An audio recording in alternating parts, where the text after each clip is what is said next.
নমস্কাৰ, আপোনালোকৰ বাবে আৰু এটা গুৰুত্বপূৰ্ণ ভিডিঅ' আছে। ভিডিঅ'টো আপোনালোকে সম্পূৰ্ণলৈ চাই থাকিব, কিয়নো গোটেইখিনি তথ্য এটা ভিডিঅ'তে পাই যাব। ইয়াত BSNL ৰিক্ৰুটমেণ্ট হয়। BSNL ফালৰ পৰা যিটো চাকৰি মুকলি কৰি দিছে, ইয়াৰ যিটো শিক্ষাগত অৰ্হতাৰ বয়সৰ যিটো সময়সীমা, গোটেইখিনি এটা ভিডিঅ'তে কৈ দিম। আপোনালোকে ভিডিঅ'টো সম্পূৰ্ণলৈকে অথবা শেষলৈ চাই থাকিব, স্কিপ নকৰি।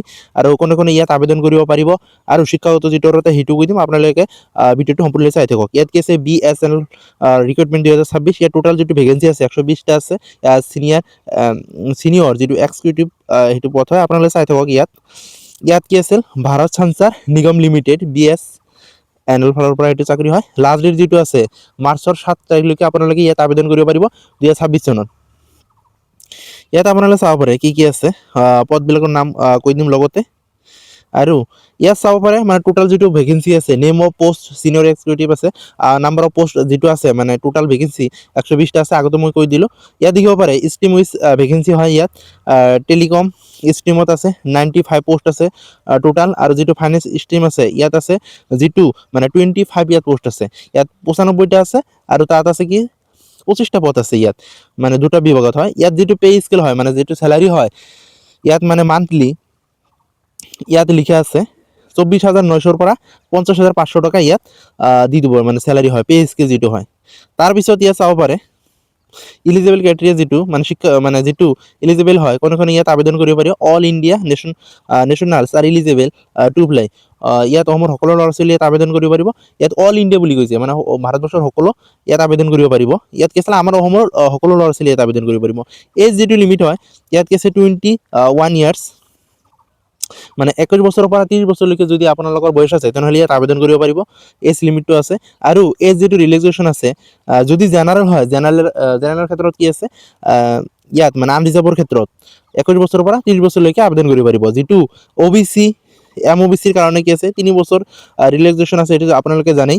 SC STৰ কাৰণে আছে 5 বছৰ, PWDৰ কাৰণে আছে ইয়াত 10 ইয়াৰ্ছ, মানে 10 বছৰ আছে। আপোনালোকে ইয়াত চাব পাৰে। তাৰপিছত দেখিব পাৰে এডুকেশ্যন যিটো কোৱালিফিকেশ্যন হয় ইয়াত দিয়া আছে ইলেক্ট্ৰনিক্স। ইয়াত এডুকেশ্যন যিটো কোৱালিফিকেশ্যন মানে শিক্ষাগত যিটো অৰ্হতা ইয়াত কি আছে মেনশ্যন কৰি দিয়া আছে। টেলিকম ষ্ট্ৰীমৰ যিটো মানে শিক্ষাগত যিটো অৰ্হতা লাগে, ইয়াত বেচেলাৰ অফ ইঞ্জিনিয়াৰিং লাগিব, অথবা যদি বেচেলাৰ অফ টেকন'লজি ডিগ্ৰী ইয়াত মেনশ্যন কৰি দিয়া আছে। উইথ কি আছে মিনিমাম 60% মাৰ্ক থাকিব লাগিব ৰেগুলাৰ। ইয়াৰ ফুল টাইম বেচিছ এনি মানে কি আছে 60% মাৰ্ক লাগিব। লগতে কি কৈছে ইয়াত বেচেলাৰ অফ টেকন'লজি ডিগ্ৰী লাগিব ইয়াত।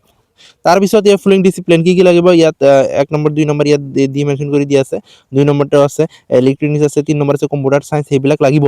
মানে ইলিজিবল যিটো মানে শিক্ষাগত যিটো অৰ্হতা লগতে সেইবিলাক লাগিব।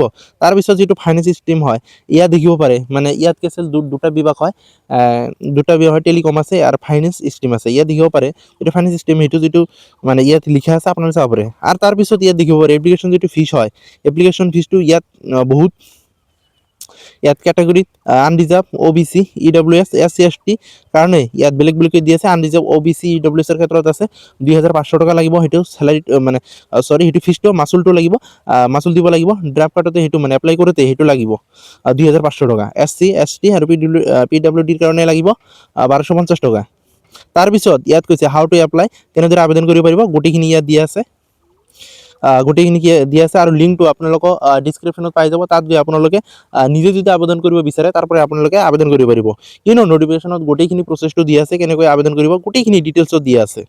তাৰপিছত ইয়াত মানে কেনেকৈ আবেদন কৰিব গোটেইখিনি দিয়া আছে। লাষ্টত ইয়াত আছে don't forget to take print of submitted application form, মানে কি আছে লাষ্টত ছাবমিট হোৱাৰ পিছত মানে গোটেই ডিটেইলছ দিয়াৰ পিছত ছাবমিট কৰাৰ পিছত কি আছে প্ৰিণ্ট আউট কৰিবলৈ কৈছে, লাষ্ট যিটো মানে কাগজটো ল'ব। তাৰপিছত ইয়াত ইম্পৰ্টেণ্ট ডেট মানে আবেদন কৰাৰ যিটো ডেট মানে ছাবমিশ্যন অনলাইন এপ্লিকেশ্যন ফেব্ৰুৱাৰী 5 তাৰিখৰ পৰা কি আছে অলৰেডি ষ্টাৰ্ট হৈছে। তাৰপিছত ইয়াত মাৰ্চৰ 7 তাৰিখলৈকে আপোনালোকে ইয়াত আবেদন কৰিব পাৰিব। আৰু এপ্লিকেশ্যন যিটো এডিট অপশ্যন, অথবা যদি আপোনালোকৰ কিবা ভুল হয় আবেদন কৰোঁতে যদি ভুল হয় 8 পৰা 15 মাৰ্চ মানে 8 to 15 ইয়াত কি আছে 8 তাৰিখৰ পৰা 15 তাৰিখলৈকে আপোনালোকে সেইটো কি আছিল এডিট কৰিব পাৰিব। তাৰপিছত ডেট অফ এক্সামিনেশ্যন CBT, ইয়াত কি আছে CBT অথবা কি আছিল কম্পিউটাৰত ইয়াত এক্সাম হ'ব, কি আছে পৰীক্ষাটো কম্পিউটাৰত এক্সাম হ'ব, CBT হয়।